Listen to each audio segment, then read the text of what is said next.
Bienvenue sur Africa 24 dans cette nouvelle édition du QG Weekend. Voici les titres de l'actualité. La mise en œuvre de l'accord de paix au Soudan du Sud peine à se concrétiser un an après sa signature en septembre 2018. Le renforcement des mesures sécuritaires semble nécessaire pour un retour à la paix. Légère augmentation de la production d'électricité au Gabon. Le secteur électrique a consolidé des résultats positifs au premier trimestre 2019 avec une production globale d'électricité en hausse de 2,8% par rapport à la même période un an plus tôt.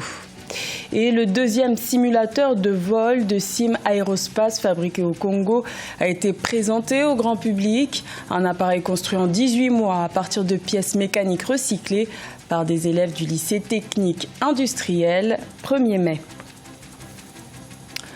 Au Soudan du Sud, l'accord de paix signé en septembre 2018 peine à se concrétiser. La période de transition a même été prolongée de 6 mois par les parties signataires. Le renforcement des mesures de sécurité semble être la seule alternative pour un retour à la paix. Siamlo Victoria Seji. Au Soudan du Sud, les soldats de la mission des Nations Unies, MINUS, accompagnent l'armée nationale pour renforcer les mesures de sécurité dans les différentes villes, y compris à Juba, la capitale. En plein processus de transition, le spectre de la menace sécuritaire semble toujours planer. Je pense que nous aurions failli à notre devoir si nous permettions à un conflit de commencer, alors que notre objectif principal est de l'empêcher. À travers cette façon de procéder, nous pourrons protéger les populations. Nous devons être proactifs et très robustes dans nos actions. Les forces de sécurité doivent redoubler de vigilance pour garantir la protection des voyageurs le long de la route. Des attaques et notamment des embuscades ont déjà été signalées dans certaines zones. Il n'y avait rien sur la route, certes, mais ce nouveau développement de la situation sécuritaire nous a surpris. Nous sommes étonnés que quelques individus attaquent des personnes sur la route. L'accord de paix signé en septembre 2018, censé mettre définitivement fin à près de 6 ans de combats armés, prévoyait une période de transition qui a pris fin le 12 mai 2019, mais les belligérants se sont accordés pour prolonger de 6 mois le processus. Des observateurs évoquent une méfiance entre les parties en conflit. Au Gabon, la production d'électricité affiche une légère hausse au terme du premier trimestre 2019. Une augmentation de 2,8% est à noter par rapport à la même période en 2018. Une hausse considérable dans ce pays marquée par des disparités en termes de couverture en électricité. Nélé Claude Bessa.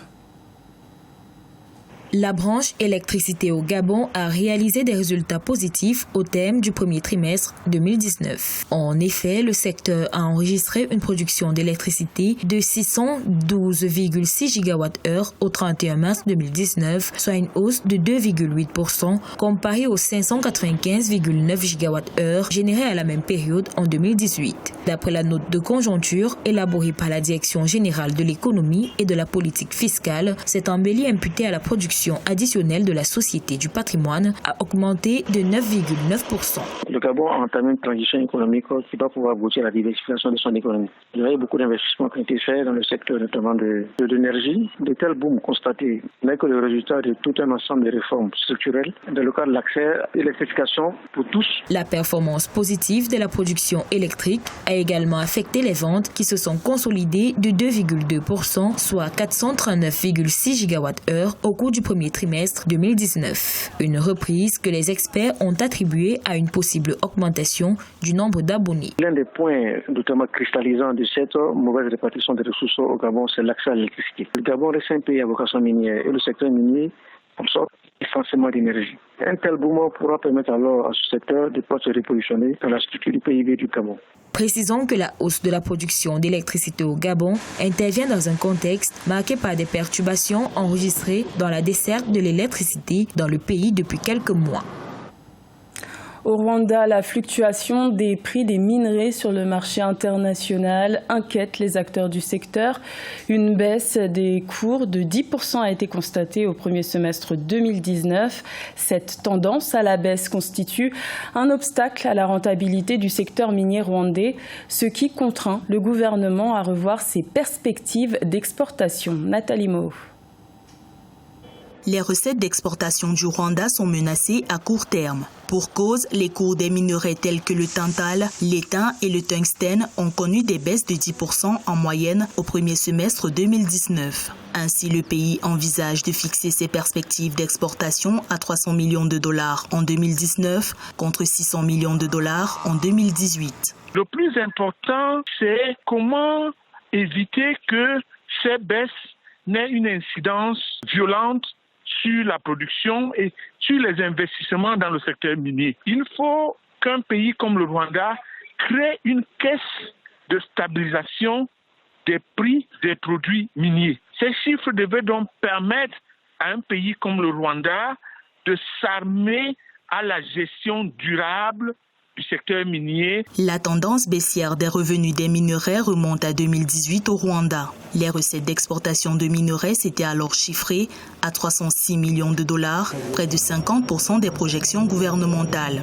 Le Rwanda a depuis perdu son leadership dans l'exportation du tantal, de l'étain et du tungstène en Afrique. Le Rwanda n'est pas une donnée économique fiable. Ce qui est une donnée économique fiable, c'est la compétitivité obtenue des recettes d'exportation issues des produits miniers. Le Rwanda veut désormais développer l'exploitation des pierres précieuses. Dans cette optique, le pays a inauguré sa première raffinerie d'or en juin 2019. Après 18 mois de construction, le deuxième simulateur de vol de la société Sima Aerospace a été présenté au grand public dans la capitale congolaise Brazzaville.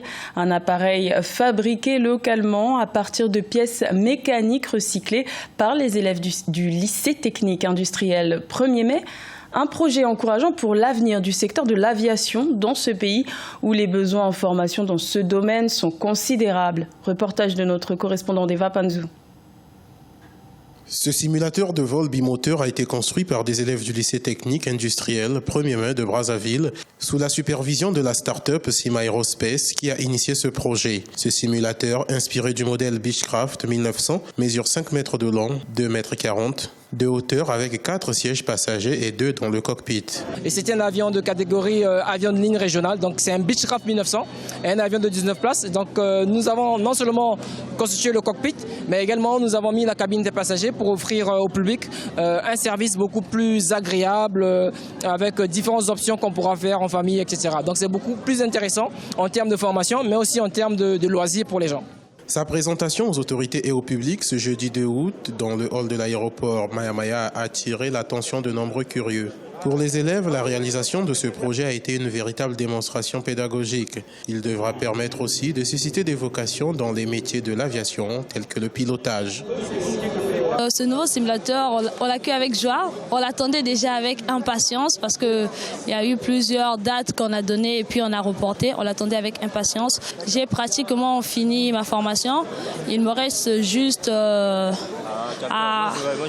tout préparer pour aller à continuer ailleurs. Ce simulateur a été construit en 18 mois avec des pièces mécaniques et autres matériaux recyclés dans les décharges de Brazzaville. Il sera ouvert tous les jours au public. Cet engin est le second de la start-up Sima Aerospace, après le premier conçu avec un seul moteur il y a plus de 3 ans.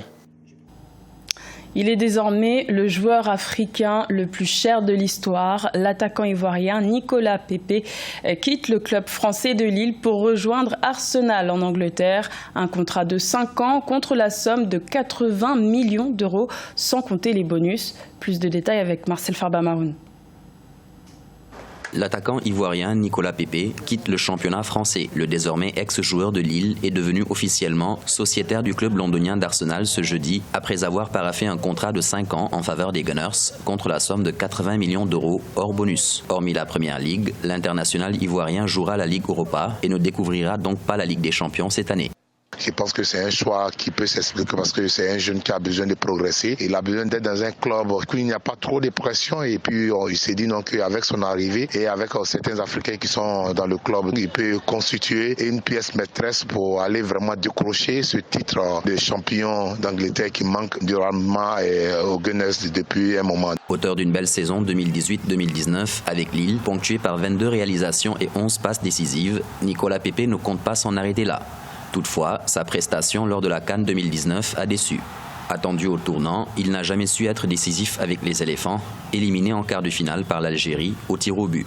Avec ce transfert Arsenal, on pense véritablement avoir un attaquant au niveau des éléphants de Côte d'Ivoire parce que c'est un joueur talentueux, il est jeune, à lui de prendre la mesure de son talent et de prendre la mesure de l'héritage laissé par Didier Drogba parce que, mine de rien, Didier a porté cette équipe. Vous avez aussi Abdoulaye Traoré, des attaquants qui ont marqué l'histoire des éléphants. Nicolas Pepe devient non seulement le joueur le plus cher d'Arsenal, mais aussi le joueur africain le plus cher de l'histoire devant l'Algérien Riyad Mahrez et le Gabonais Pierre-Emerick Aubameyang. Ce dernier évoluera avec Pepe sur le front de l'attaque des Gunners d'Arsenal. C'était le journal de la rédaction. Merci de l'avoir suivi. L'information continue sur Africa 24.